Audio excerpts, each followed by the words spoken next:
להיות בן אדם. לא לפגוע בשני. ביקשו שאני אחזור על משהו שכבר אמרתי לכם פעם, אז אני אחזור על זה בקצרה. בסדר, אבל אי אפשר להעביר על כל דבר. נו, אז בסדר, הוא לא מתנהג עליי בסדר. בעלי לא מתנהג טוב, הרב, מה אני אגיד לך? אני לא יכול להעביר את זה. לוותר. זה בסדר, זה רחל אימנו, מה אתה רוצה ממני? אני לא מסוגלת, לא, הוא פגע בי. מה אני יכולה לעשות? איך אומרים משהו בלי לפגוע? אז אני אמרתי לכם את זה בקצרה, אני אעשה את זה. איך באמת אומרים בלי לפגוע? כי כולנו ניתקל בזה מי יותר, מי פחות, מי מוקדם ומי מאוחר. אמרתי לכם שיש לי סוד. אשתי לא רעה, אז אני יכול להגיד לכם. יש לי סוד בבית. מה אני עושה? זה טכניקה שלמדתי פעם בקונג פו, סתם לא. זה שיטה איך להשתמש בכוח של השני כדי להפיל אותו. חס ושלום, לא כאילו, תפוס אותה בשיער, סתם, לא. לא. נגיד והיינו אצל אמא של אשתי, סיפרתי לכם פעם את זה בקצרה. נגיד הייתי אצל אמא של אשתי, אצל המשפחה של אשתי, ואשתי זרקה לי שם מילה. וופה. פגע בי. אין בעיה. אני קיבלתי לעצמי שאני לא מגיב במקום. אני אומר לה, בואי הביתה. אף מתרחב, כן. בואי הביתה. עכשיו, מה קרה? שום דבר, בואי הביתה. עכשיו אנחנו נכנסים לאוטו, יש דממה כזו באוטו, מרוב הלחץ, אתה יודע.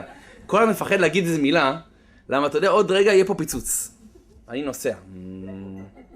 עכשיו, אשתי מרגישה אותי חבל על הזמן. מה, הכל בסדר? כן, בואי הביתה. עכשיו, היא מפחד ממך, אני אומר לך את האמת. היא מפחד, עוד רגע אתה מרביץ את האוטו, שורף אותו בפינה, אתה יודע, מכניס אותה בקיר, כאילו, שכאילו, כל החלק שלה יצא מהמשחק. אתה אומר, תמות נפשי עם פלישתים, לא אכפת לי. העיקר שלה, חס ומקרה משהו, חס ושלום. ואז אתה בא הביתה, ואתה מאבד שליטה. אתה מאבד שליטה, ואתה פותח את הפה שלך, ושלך תהיה בריא, אתה כמו המוביל הארצי אתה. מעיין נובע. הפה שלך מפיק מרגליות אתה. ואתה פותח את הפה, את לא מתביישת? למה מי את בכלל? איך דיברת אליי? לפני המשפחה שלך? עכשיו בינינו יקירי, יש לי שאלה. מה נראה לך שאשתך תעשה באותו רגע? תגיד לך, וואלה, סליחה. תרביץ לי. זה לא ככה היום עובד. זה אולי היה בתימן לפני 20,000 שנה. היום נשים, יש להם גז מדמיע. היא מוציאה לך נונצ'קות. מה קרה? סכינים נשלפים. מה קרה? תתפוס את הקה, בוא. מה אתה חושב? זה לא הדור של סבא שלך. תן כבוד היום. בשבילך עדיף. ואז לצערי הרב, הרי אשתך לא תישאר ככה פריירית. היא מוציאה את ה-RPG. אני לא בסדר! אתה! מלחמת עולם שלישי! לא אכפת לך מהבית בכלל! עכשיו היא בוכה, יש לה קטע כזה, זה הולך אצלה בעוצמה. אתה לא אכפת לך מהבית! אתה פוגע בי! אתה לא אכפת לך מהילדים! אתה לא נמצא לך בבית! זהו. עכשיו, עם הגבר יש כל מיני טיפוסי גברים. יש כאלה שממשיכים לריב, יש כאלה פתאונים אדישים. אני הולך לישון, לילה טוב. סליחה? אנחנו באמצע הריב, כאילו, בוא'נה. לילה טוב, אני הולך לישון, ביי. עכשיו, יש לו אדישות כזאת מעצבנת. את הולכת נובחת אחריו. הוא הולך לישון. כאילו, כולך בעצבים, והוא כבר ישן, שם את הראש על הכרית. איך הוא יכול להירדם? איך הוא יכול לישון? יש כל מיני טיפוסי גברים. או שהוא הולך, יאללה, נלך מהבית, סוגר את הדלת, בוף! שומעת באוטו, בוף! נעלם. והוא לא חוזר הביתה. והיא לא ישנה. 2 בלילה. 3 לפנות בוקר, היא לא ישנה. חברה שלה באה אליה.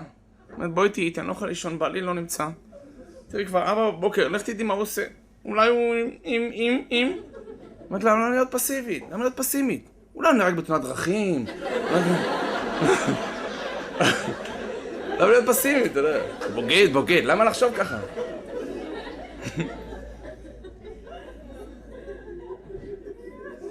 אבל, לצערי הרב, ככה לא בונים זוגיות. ככה מחריבים בית מקדש. לצערנו הרב, ככה חז"ל אומרים, כשזוג מתגרש, אז מזבח מוריד עליהם דמעות. שואלים חז"ל, למה דווקא בבית המקדש המזבח הוא זה שמוריד עליהם דמעות? היו הרבה כלים בבית המקדש, למה דווקא המזבח? אומרים חז"ל, כי בזוגיות צריך להקריב קורבנות. צריך להקריב מעצמך, כן, להקריב מהזמן שלך, להקריב מהרצונות שלך. ואם אתם מתגרשים, סימן שלא הייתם מוכנים להקריב קורבנות. אז לכן מזבח מוריד עליכם דמעות. להחריב את בית המקדש מתחיל עם חורבן הבית של כל אחד מאיתנו. נו, בסדר. אז איך אני יכול לעשות אחרת? אני אגלה לכם בקצרה, כי כבר דיברנו על זה פעם. יש לי שיטה, אמרתי לכם, אשתי לא שומעת, אז אני יכול לדבר חופשי, כי זה בעיה, כי אתם קצת בבעיה. מי שבא פה עם אשתו בבעיה. עכשיו, אם יודע את הטכניקה הזאת, שהייתי לך, יופי, הרב אמר לך, אתה עושה. זה כזה, זה מוציא לך מה. אבל נגיד בכל זאת, אתה יודע, לא משנה, היא תשכח עם הזמן. לא, חס שאני לא תשכח, אבל כיוון שהיא כל כך רוצה להשלים, באמת, רוצה שאלה טוב איתך. אז היא תהיה מוכן לקבל גם אם אתה כאילו, תקשיב, איך עושים את זה. זה כל אחד עם השיטה שלו, זו השיטה שלי, כמובן אני נותן לכם אופציה פתוחה, כל אחד עם כיד הדמיון הטובה עליו. אני פשוט החלטתי שאני לא מגיב במקום. לא פוגע. היא הצבנה אותי אצל אמא שלה, אין בעיה. שום דבר, אני משחק אותה כאילו כלום לא קרה, שומר בלב קצת, בינתיים. תתאפק, לא קרה כלום. זה לא יתפוצץ, כל הפסיכולוגים לך, תשמע, אם תחזיק הרבה בלב, זה יתפוצץ בסוף. לא, אתה צריך לפרוק את זה. אין לי בעיה, קח את הראש שלך, תפרוק אותו בקיר, פרוק אותו איך שאתה רוצה. אבל לא על אחרים מהמילה, בסדר? לא על אשתך, לא על ילדים, לא על השכנים. אבל אני למחרת מתחיל את העבודה. ואמרתי לכם, בקונג פו, משתמשים בכוח של השני לרעתו. אני למחרת מתקשר לאשתי מהעבודה. יש לה טבע כזה קצת מעצבן לפעמים. איך שאני מתקשר, מה אתה צריך? לא, סתם רציתי לדבר איתך. לא, מה אתה צריך? תגיד את האמת. חס ושלום, לא. אבל אני מתקשר לה מהעבודה, אשתי, מה העניינים? בסדר. מה קרה? אתה צריך משהו? לא. אבל יש לי שאלה שאין לי עליה תשובה. לא יודע, הראש שלי תפוץ. אין לי תשובה. אמרתי לי, מה? תגיד לי מה השאלה, אני אגיד לך מה התשובה. לא. שאני אבוא הביתה נדבר. שימו לב טוב.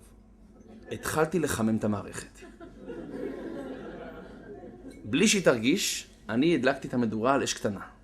זה מתחיל להתחמם, היא מתחילה להתבשל עכשיו. היא מתחילה לחשוב איזה שאלה הוא זה. מה הוא רצה? למה הוא התקשר דווקא עכשיו? זה טוב. אני מבשל אותה ככה, לאט. כי אישה, הראש שלה עובד 20 צעדים קדימה. באמת. אם אתה מאחר, תתקשר להודיע שאתה מאחר. כי אחרת, אם מתחילה לחשוב איפה, היא תשמע, היה פיגוע בזימבבואה. אולי הוא שם. איך תדע? כאילו, היא דואגת, באמת.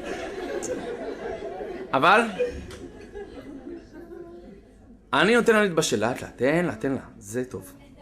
אחרי שעתיים נרים פה בטלפון, אשתי מה העניינים, הכל בסדר, כן? לא יודע, לא מצליח להתרכז בעבודה, אני כולי הפוך לגמרי. יש לי שאלה, אין לי עליה תשובה. נו, אז תגיד לי מה השאלה כבר, נו. חכי, נגיע הביתה נדבר. אני הגברתי את האש. לאט. אני 5 דקות לפני שנגיע הביתה, אני אומר לה, אשתי, חכי לי, את בבית, אני חייב לשאול אותך שאלה. אני מגיע הביתה, היא כולה בברן כבר. אני מגיע, אני אומר לה, אשתי, יש לי שאלה, אין לי עליה תשובה, אם אני כבר תשאל! עזבי. מחר נדבר על זה. לא, עכשיו! טוב, בואי לחדר שינה. הכניסת לחדר שינה. מה קרה? מה אתם חושבים? סתם, לא. מכניסת לחדר שינה, נועל את הדלת. טקלה. אז אני אומר לה, אשתי, יש לי שאלה אחת, אין לי עליה תשובה. נו, אז תגיד מה? יש לי שאלה אחת. איזה מצווה אני עשיתי בתור רווק, שזכיתי באישה כמוך.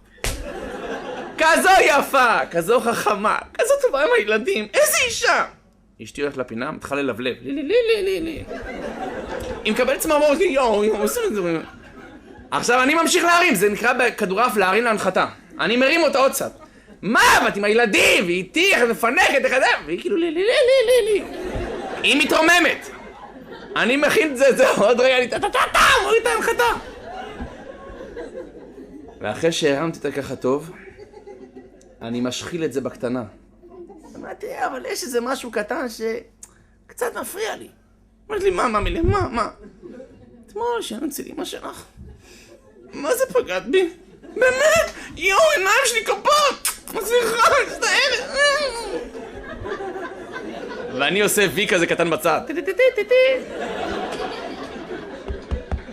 אחי, שיחקת אותה. אני השגתי את מה שרציתי. כי אם הייתי פוגע, אם הייתי צועק, אם הייתי מעליב, הייתי רק עושה את הפעולה ההפוכה. רבותיי, זוהי השאיפה שלנו. להגיד ביקורת אולי צריך.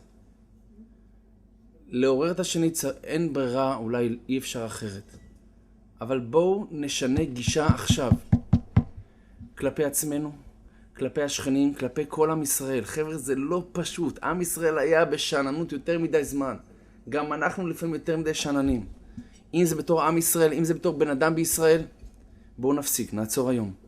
נתחיל להסתכל על השני קצת בזווית אחרת. ללמד זכות. מה אתה יודע מה עובר בחיים שלו? מה אתה ישר שופט השני? הוא גם בן אדם, הוא בן אדם, מעבר לדעות שלו, לצורה החיצונית שלו, הוא בן אדם.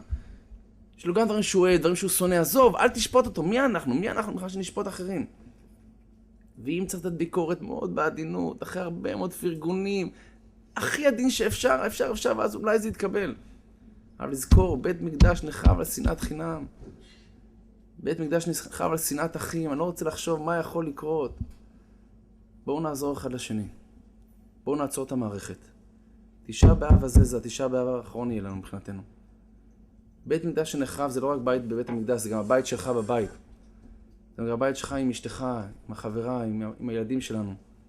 בואו נעצור. בואו נגיד די לכל השנאה הזאת, לכל הקטרוג הזה. ואם אתה תפגוש פעם אחת שמישהו כן מעצבן אותך, תחשוב שזה רק מבחן. מבחן לבורא עולם. לראות שיום אחד אני אומר לך בורא עולם ישאל, מה אתה עשית כדי לבנות בית המקדש? מה אתה עשית כדי לתרום שהגאולה כבר תבוא? די. תוכל להגיד לו, אני ויתרתי אבא. אני ויתרתי. על זה שהוא יצבן אותי וזה יצבן אותי. אולי לך את הזכות כמו רחל אמנו, שבזכותה שבו בנים לגבולם. השם ייתן לנו כוח להצליח, אמן כן יהי רצון.